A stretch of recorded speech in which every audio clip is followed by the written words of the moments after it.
Seriously, Sean? Fuck you.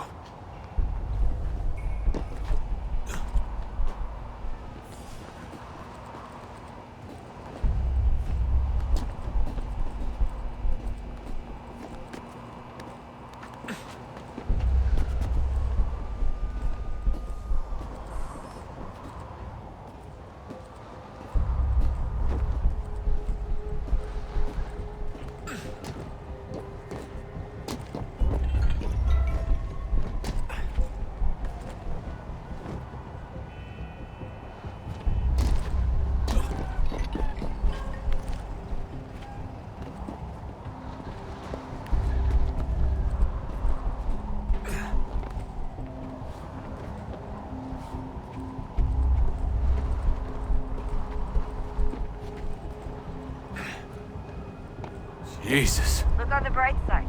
No security to worry about. And on the not so bright side, the slightest misstep means you're effectively paced. Shut up, Sean.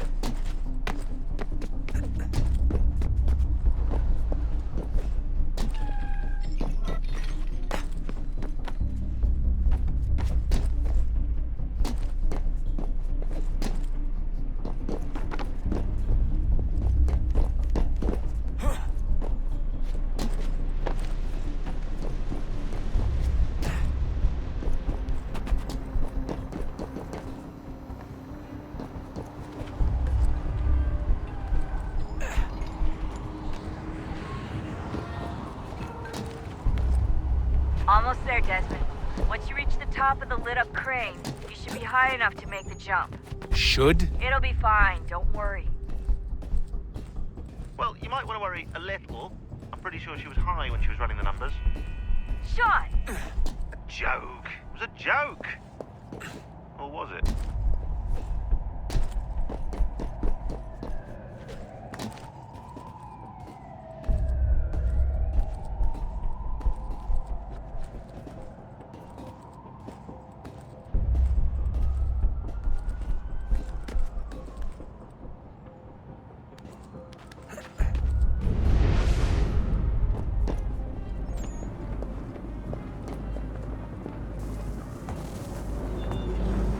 Jump when you're ready, but wait for my signal to open the chute. Timing's really important here. Too soon or too late, and you'll miss the building.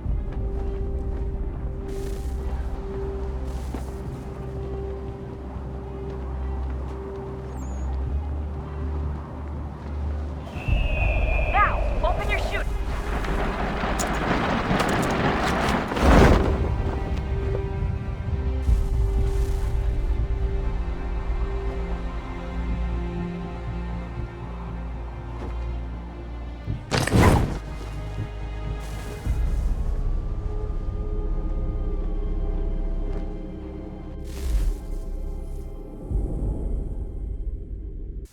Up.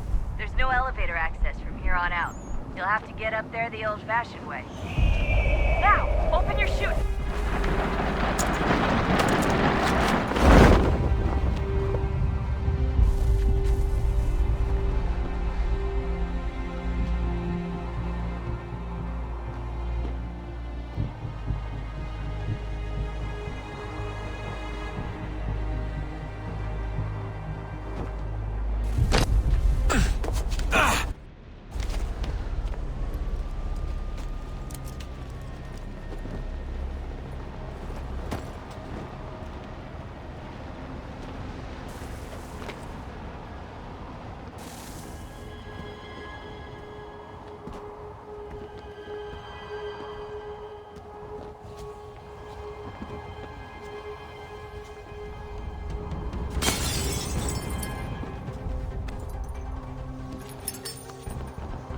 That wasn't so bad. So, you must be Desmond. Not exactly what I expected, but I guess your kind doesn't have many options these days. Who are you? Ask your father. Now give me that. I don't think so. Look, I'm not supposed to kill you, but the boss man didn't say anything about fucking you up. So you've got to the count of... Oh!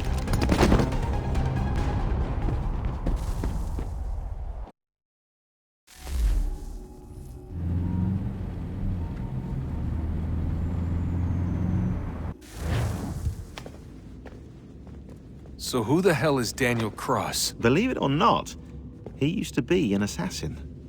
The assassin, the way I've heard it told, but it turned out he was a sleeper agent for Abstergo, programmed to infiltrate and destroy the organization. How did he know you were there? We could be compromised. They must have caught me snooping inside their network and sent Cross to see what we were after. If they were aware of our current location, we'd know. Though, I will say this. It doesn't bode very well for future expeditions. I've set up some cameras topside. If anyone shows up, we'll see it. I'd suggest you go see about finding a socket for that power source. Or we can return to Connor if you prefer. All the artifacts in the world won't mean a thing without the key.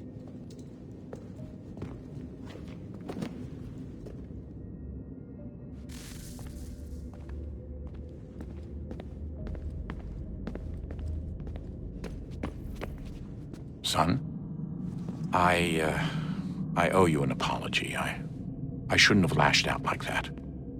You have to understand, I've never been very good at this. Never mind that we live rather extraordinary lives. Yeah, I kinda liked my ordinary one. You can't escape who you are, Desmond. So I've noticed. Look, it's silly for us to go back and forth like this. I admit, I did a shitty job raising you. I apologize, I'm sorry. But it's important you understand it didn't come from a bad place. You're my son. I love you. I guess I was so busy trying to make sure nothing bad happened, I didn't consider the consequences. Truce.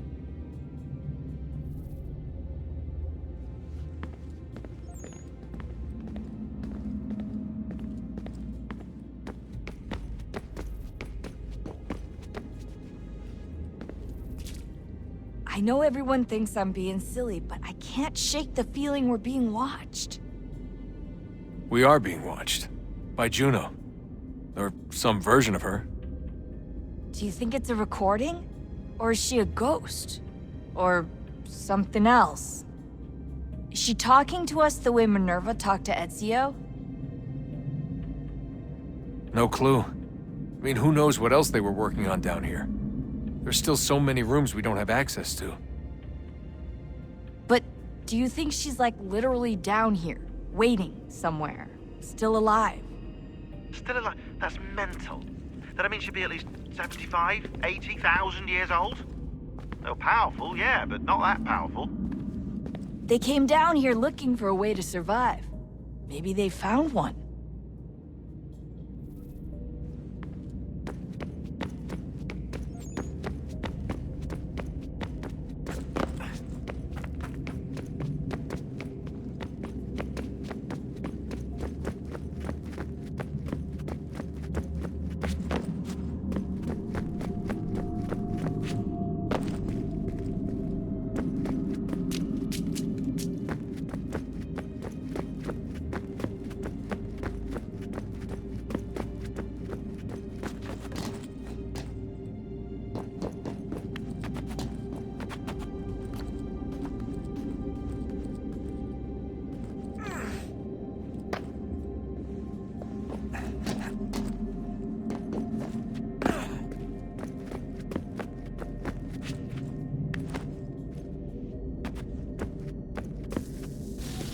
Wonder what's inside. Only one way to find out.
What is a fact?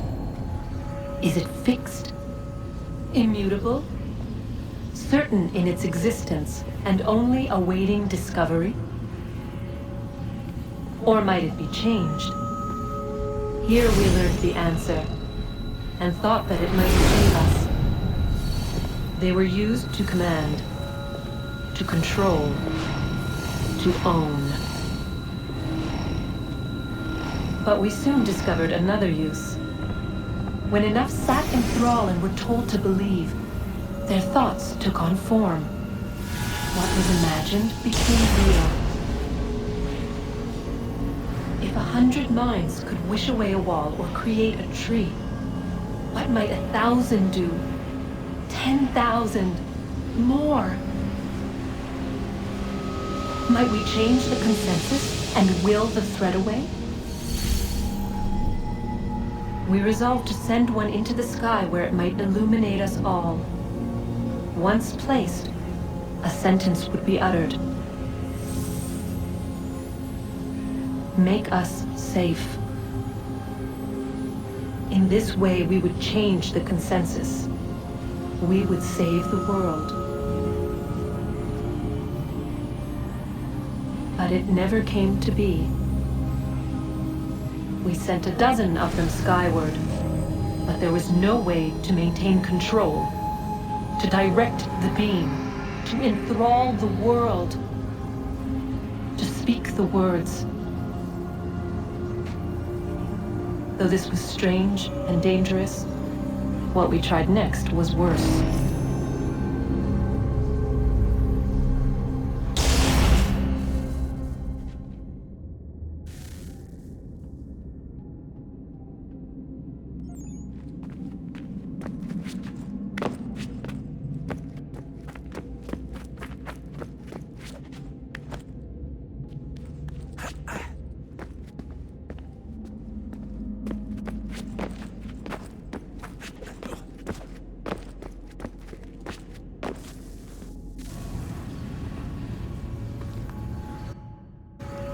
Our first instinct was to travel back, to change the past.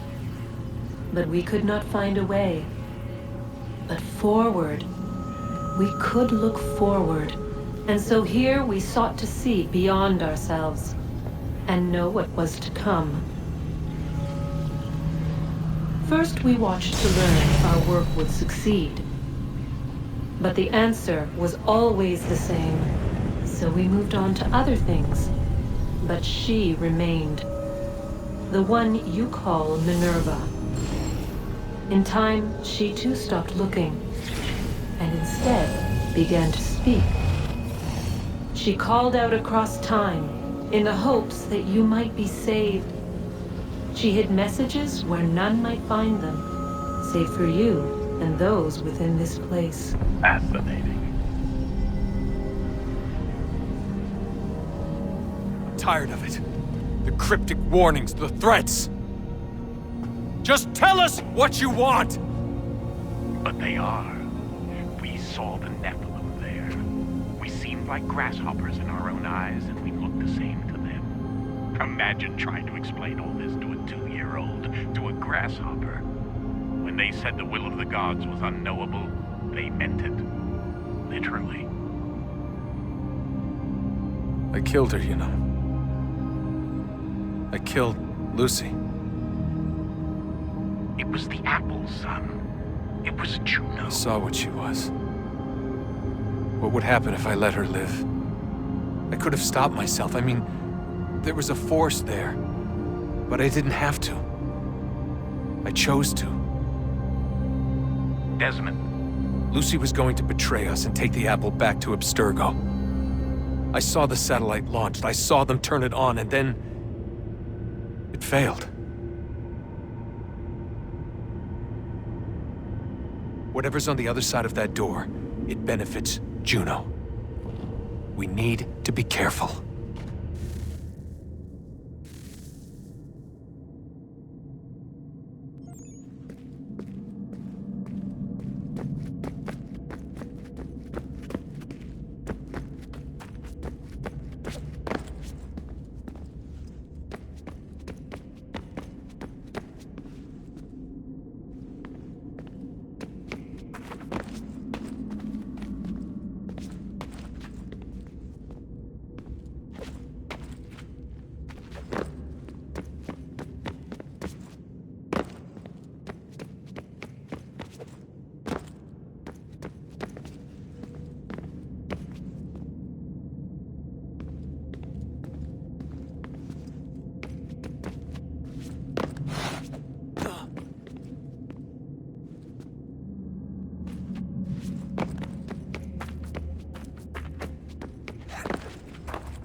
Ah, Desmond, there you are. Can I ask a favor? Maybe. When this is all over, I'd like to try turning the dial back on the Animus. Like, all the way back. To the time of the first civilization. You think it would work? There was no real loss of fidelity when you visited Altair.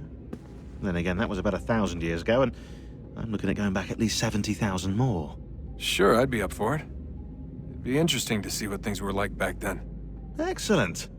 I think it would prove most enlightening.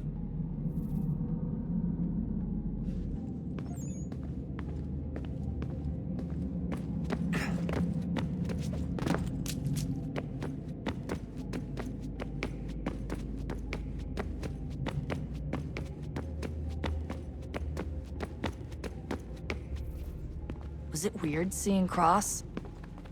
What do you mean? It's different for you. You don't know about what happened, I guess. For a long time, he was important to us. He was a different person. Sean said he was a sleeper agent. Like Lucy. It was different. She made a choice, but Cross, if you read the files, Abstergo just... They did terrible things to him. Rebecca? You're lucky. We all are. We have people who care about us, who look out for us. He was all alone, and the people he thought he could trust, they used him. Did you know him? No, but I knew Hannah. Who's that? She tried to help him. She trusted him. But there was a raid about a year ago. She stayed behind so the others could escape. Tried to reason with him to see if she could fix things. Well, what happened? What do you think happened? He killed her. That's what he does. That's all he knows how to do. Sometimes it seems like that's all any of us know how to do. Rebecca,